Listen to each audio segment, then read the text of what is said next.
سلام كمي تخونو زخبركم تعذبتنا نهلوم علت حيزنا لكم زغربنا زيناتاتنا باخم نبلو سناي مكتال كخونا لكم يمنام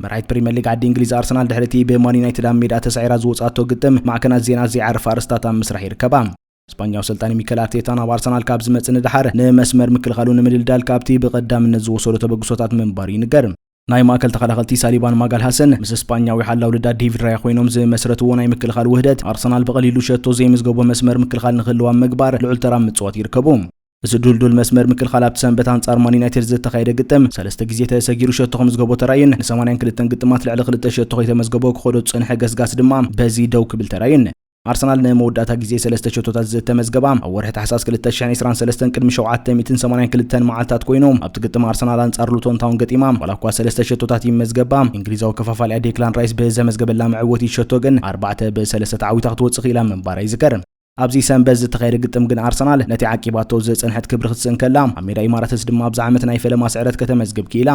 ሓላው ልዳት ማን ዩናይትድ ነበር ዴንማርካዊ ፒተር ሽማይክል አርሰናል ኣብ ዝሓለፉ ሰለስተ ግጥማት ፕሪሚየር ሊግ ትዕወት ዘይካለትሉ ምኽንያት ብኣንጻር ጋንታ ብዝፍጠረላ ጸቕጢ ዘይኮነ ተጻወታ ባዕሎም ብዝፈጥርዎ ዘለው ጸቕጢ ምዃኑ ይሕብር እዚ 5 ግዜ ዋንጫ ፕሪሚየር ሊግ ባዕዳው ዘልዓለ ሓላው ልዳት ንህልው ኩነታት አርሰናል ኣመልኪቱ ኣብ ቢቢሲ ሬድዮ 5 ኣብ ዝገበሩ ቃለ መሕተት ንሰለስተ ተኸታተልቲ ዓመታት ካልኣይ ተርታ ሒዞም ክዛዝሙ ብምኻሎም ዳግማይ ጸቕጢ ናብ ኩነት እምሮም ብምምጻእ ረጊዮም ክጻወትሉ ናብ ዘይክሉ ደረጃ ኣብጽሕዎም ከም ዝርከብ ሓቢሮም ሽማይክል ተጻወታ አርሰናል ኣብ ነብሱ ወከፍ ጸወታ ዝፍጽሞ ጉልደት ድኻም ወይ ብርትዕ ናይ አንጻር ጋንታ ዘይኮነ ኣብ ተኽለብ ተፈጢሩ ዘሎ ናይ ኣተሓሳስባ ጸቕጢ ምዃኑ ኣረድዩም ነዛ ኣጋጢሙ ዘሎ ናይ ኩነት እምሮ ጸቕጢ ኣርቴታ ክፈትሖ እንተዘይኪሉ ሎሙን ከም ዝሓለፉ ዓመታት ጽዋ ፕሪሚየር ሊግ ዓዲ እንግሊዝ ማዕድም ክሪእዋ ከም ዝግደዱ ሽማይክል ኣጠንቂቑም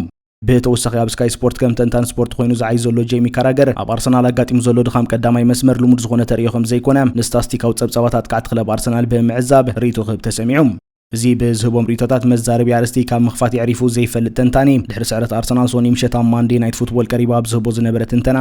ደገፍቲ አርሰናል ከስተብሉ ዘለዎም ሓደ ነገር ተሎም ሓንቲ ክለብ ናይ ፕሪሚየር ሊግ ዝኣክል ከቢድ ሊግ ብ7 ይኹን ብ4 ነጥቢና ምርሓቶ ኸላ ሓደ ካብ ናይ ቅድሚት ተጻወታ ምስ ላዕለዎት ሸቶ ኣመዝገብቲ ክስራዕ ብዘይምኻሉ ኣብታ ክለብ ሓደ ዘይንቡር ተርእይኹም ዘሎ የብርሃልካ ድሕሪ ምባል ዝበዝሓ ብሉጻት ክለባት ኮይነን ንዓመተ ውድድረን ዝዛዝማ ክለባት እዚ ሊግ ሓደ ወይ ክልተ ካብ ተጻወተን ምስ ላዕለዎት ሸቶ ኣመዝገብቲ እዚ ሊግ ከም ዝሰፍሩ ይገብረን እዚ ድማ አርሰናል ክሳብ ሕጂ ዘርአየትና ዘላ ክብል ተሰሚዑም ናይ ዝሓለፈ ዓመታት ዕውታት እዚ ሊግ ዝነበረ ክለባት ምስ ንርኢ ማንሲቲ ኤርሊን ሃላንድ ክህልዋ ከሎ ሊቨርፑል ድማ ዝሓለፈ ዓመት ቻምፒዮን ክትኮን ከላ ግብጻዊ መሐመድ ሳላህ 29 ሸቶታት ከመዝግበላ ኺኢሉ መንባር ይዝከር ኣብዚ አርሰናል 23 ናይ ፕሪሚየር ሊግ ግጥማት ኣካይዳትሉ ዘላ እዋን ትሮዛርድን ጊዮክረስን ብተመሳሳሊ 5 ሸቶታት እቶም ዝለዓሉ ሸቶ ኣመዝገብቲ ዘኽለብ ኮይኖም ንረኽቦም እስፓኛው ሰልጣኒ ሚኬል አርቴታ በ4 ነጥቢ መሪሕነት እዚ ሊግ ሒዝዎ ዘሎም ኣብ መወዳእታ ዓመት ብኻልእ ክለብ ከይምንጠል ካብ ዝዋን ጀሚሩ ንቐዳማይ መስመሩ ብምብርባር ነቲ ብሉጽ መስመር ምክልኻሉ ደገፍ ክገብረሉን ብብዝሒ ሸቶታት ብምምዝጋብ ርግኣት ክፈጥረሉ ዘኽእሎ ጥበብ ክፈጥር ክሰርሕ ከም ዝግባእ ይሕበር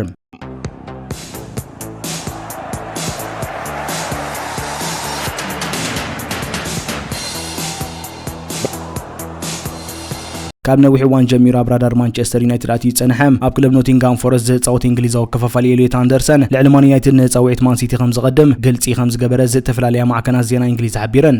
ኣንደርሰን ኣብ ዝመጽእ ክረማት ካብ ኖቲንጋም ፎረስት ክወጽእ ከም ዝኽእል ብሰፊሑ ኣብ ዝንገረሉ ዘሎ እዋን ኣብ ማን ሲቲ ዘሎ ኣሰራርሓን ናይ ዓወት መንፈስን ዝያዳ ተምሳጥ ይሕዲሩሉ ብዘለዎም ናብ ናይ ፔፕ ጓርዲዮላ ክለብ ክጽምበር ዘሎ ተኽእሎ ከም ዝዛይድ ይሕበር ዩናይትድ ኤሊዮት ኣንደርሰን ከም መተካእታ ናይቲ ኣብ ዝመጽእ ክረማት ካብ ዝኽለብ ክሰናበት ምዃኑ ዝሓበረ ብራዚላዊ ካሴሜሮ ኮና ሓጺያቶም ካብ ዝነበሩ ተጻወቱ ምዃኑ ይንገር ዩናይትድ ኣብዚ ወርሒ ካልኣይ ተጻወታያ ብማን ሲቲ ትምንጠል ዘላ ኣንደርሰን ወላኳ ምስ ሲቲ ዝጭበጥ ምስማዕ ይግበር እምበር ንዩናይትድ ግን ሕቁ ከም ዝሃባይ ዝወጽእ ዘሎ ጸብጻብ ዘረዳእና ኣቐዲሙ ናጥቃይ ክለብ ቦርንስማውዝ ዝነበረ ጋናዊ አንቶኒ ሰሜንዮም ተመሳሳሊ ውሳኔ ብምውሳድ መጻዩ ብሰማያዊ ማልያ ኸውን ከም ዝመርጽ ብምሕባር ናብ ማን ሲቲ ምጽምባር ይዝከር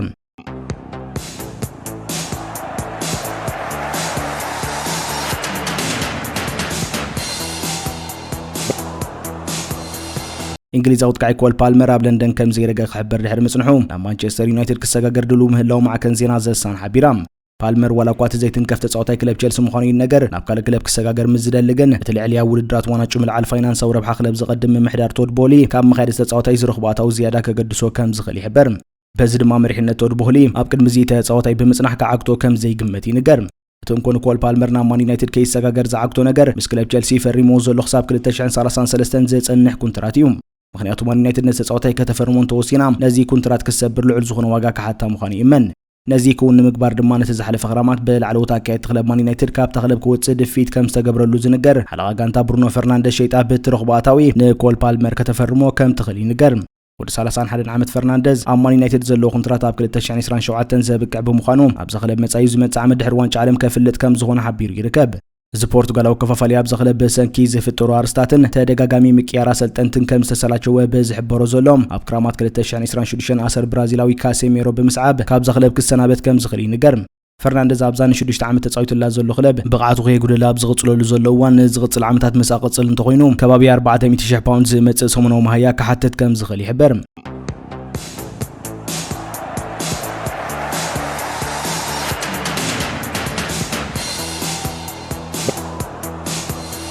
ኣብ ባየር ሙኒክ ብሉጽ ናይ ጾታ ጊዜ ኣብ ምሕላፍ ዝርከብ እንግሊዛዊ ተካይ ሃሪ ኬን ኣብ ዘኽለብ ንዝያዳ ተወሰኽቲ ዓመታት ዘጽንሖ ሓድሽ ውዕል ክፍርም ኣብ ዝርብ ምህላው ማዕከን ዜና ስካይ ጀርመን ሓቢራ እዛ ማዕከን ዜና ነቲ ሃሪ ኬን ናብ እንግሊዝ ተመሊሱ ኣብ ፕሪምየር ሊግ ክጻወት ድሌት ይሕዲሩ ኣሎ ዝብል ዘረባ ካብ ሓቂ ዝረሓቐ ምዃኑ ድሕሪ ምሕባራ ኬን ምስ ባየር ሙኒክ ክሳብ 2028 ወይ 29 ዘጽንሖ ሓድሽ ውዕል ኣብ ቀረባ እዋን ክፍርም ከም ዝኽእል ሓቢራ ዳይሬክተር ስፖርት ባየር ሙኒክ ማክስ ኤበረል እውን ምስ ሃሪ ኬን ዝርብ ጀሚሮም ከም ዘለው ድሕሪ ምሕባሩ ኬን ነዚ ተቐሪቡሉ ዘሎ ውዕል ኣብ ቀረባ ግዜ ክፍርሞ ትጽቢት ይግበር እንግሊዛዊ ሃሪ ኬን ኣብ ዓመት 21 ሸቶታት ንባየር ሙኒክ ብምምዝጋብ ደረጃ ብሉጽነቱ ከም ዘይጎደላ ይርከብ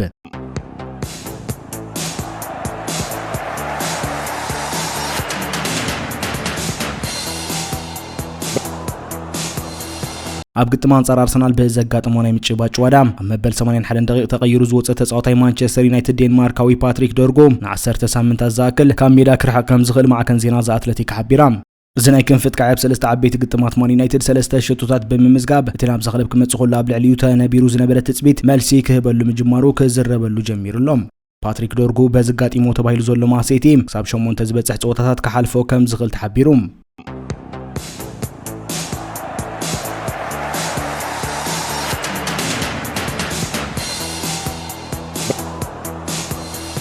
عباية كلام لاماسيا زخون ودع 18 عام درو فرنانديز كابزا زعبيتو اسبانيويت كلب بموصانا فرنساويت كلب بي اس جي ب 8 مليون يورو كم زتسغاغره تحبيروم እዚ ዕቁር ዓቕሚ ከም ዘለዎ ዝነገረሉ መንእሰይ ተጻዋታይ ካብ ካታሎናዊት ክለብ ባርሴሎና ክወጽእ ዘገደዶ ምኽንያት ናብ ዓባይ ክለብ ባርሴሎና ዘሰጋገረሉ ግዜ ብምንውሑ ምዃኑ ይንገር ፕሬዝዳንት ባርሴሎና ጃው ላፖርታ ንምስጋር ተጻዋታይ ኣመልኪቱ ኣብ ዝሃቦ መግለጺ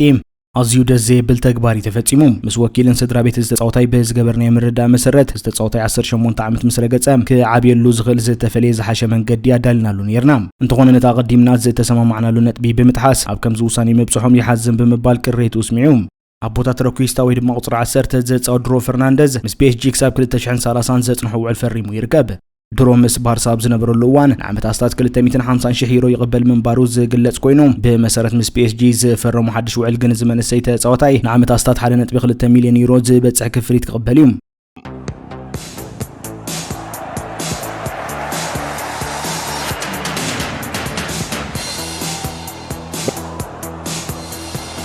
ኤርትራውያን አትሌት ሳይሞን ተስፋ ገርጊስን አሌክሳንደር ተስፋይና ቤልጅየም ደሚቆም ሰንበት 25 ጥሪያ ቤልጅየም ኣብ ዝተኻየደ ናይ ሃገር አቋራጭ ውድድር ሃሉል አትሌት ሳይሞን ተስፋ ገርጊስ ካላይ ደረጃ ሒዙ ኣብ ፖዲየም ክዛዝም ከሎም ብሕሪ ኤሮፓ ውድድር ናይ ክሮስ ካንትሪ ዘካየደ ተዓዋት ዋንጫ ሜዳልያ ትሕቲ 18 ዓመት ኣብ ጾታታት መላ አፍሪካ አሌክሳንደር ተስፋይ ድማ ሻብዓይ ደረጃ ሒዙ ምስ ቀዳሞት 10 ብሉጻት ውድድሩ ዛዚሙ ዞም ክልተ ተስፋት አትሌታት ዝሓለፈ ሰሙን ኣብ እስፓኛ ኣብ ዝተኻየደ ውድድር አሌክሳንደር ተስፋይ ኣብ ትራክ ቀዳማይ ኮይኑ ከም ዝተዓወተ ዝዝከር ኮይኑ ሳይሞን ተስፋ ገርጊስ ድማ ካላይ ደረጃ ሒዙ ኣብ ፖዲየም ከም ዝዛዘመ ይፍለጥ ካብ ዜናታት ኤርትራውያን ስፖርተኛታት ከይወጻና ውልዶ ተስፉ ኤርትራው ተቀዳዳማ ያፌት ሙልጌታ ሶኒ 26 ጥሪ ኣብ ዝተኻየደ ራብዓይ መድረኽ ዙር ሻርጃ 2026 ሳልሳይ ደረጃ ሒዙ ኣብ ፖዲየም ብምድያብ ተሸሊሙ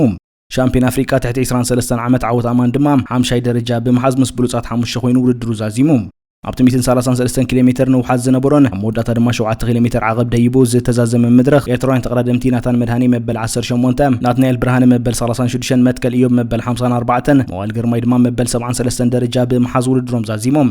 ያፌት ሙልጌታ ብዘራይ ሓያል ቅልስ ካብ ብዙሓት ኣድናቆት ክረክብ ከሎ በዚ ዘመዝገበ ውጽኢት ተሓጊዙ ድማ ኣማልያ ብሉጽ መንእሰይ ካብ መራሒ ሎሬንዞ ብ1 ደቂቃን 34 ካሊትን ጥራይ ተፈንቲቱ ካላይ ደረጃ ክሕዝ በቂዕሎም ኣብ ናይ ዓቕም ማልያ ዝውሃብ ነጥቡን ያፌት ሙልጌታን ናታን መድሃኒን በማዕረ 5 ነጥቢ 78 ደረጃ ክስርዑ ከለው ዓወት ኣማን ድማ ብ4 ነጥቢ 10 ደረጃ ሒዙ ይርከብ ዝኸበርኩም ተዓዘብትና ሎም ዝበልናዮም ዜናታት ነዚ ይመስሉ ኣብ ቀጻሊ ብተመሳሳሊ መደባት ክሳብ ንራኸብ ሰላም ጥዕናን ንኹልናም